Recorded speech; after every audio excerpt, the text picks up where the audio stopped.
রফিক বিন দারুল হুদা, আপনার কাছে আপনি যদি আমাদেরকে ছোট্ট একটি প্রশ্নের উত্তর দিতেন যে আমরা মোহতারাম বলছিলেন যে অনেক সময় অসুস্থ হয়ে যায় মানুষ, সিয়াম সাধনা চলতেছে, মানুষ সওম রাখা অবস্থায় ইনহেলার ব্যবহার করা যাবে কিনা? যে অত্যন্ত গুরুত্বপূর্ণ একটা প্রশ্ন। সিয়াম পালনরত অবস্থায় ইনহেলার ব্যবহার করতে পারবে কিনা।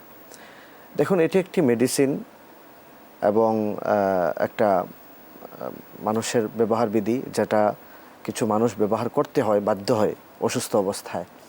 তো সিয়াম পালনরত অবস্থায় অ্যাকচুয়ালি যদি আমরা সিয়ামের গুরুত্বের দিকে তাকাই বা তার শর্ত সাপেক্ষের দিকে তাকাই, তাহলে কোনো কিছুই সেবন করা জায়েজ নেই, সিয়াম ভঙ্গ হয়ে যাবে। এটা হলো প্রথম কথা।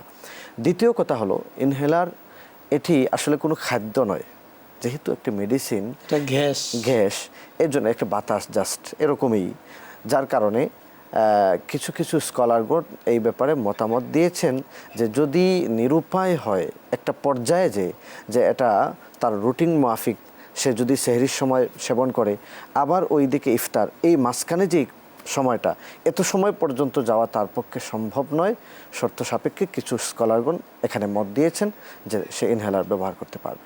জি, চমৎকারভাবে বলছিলেন।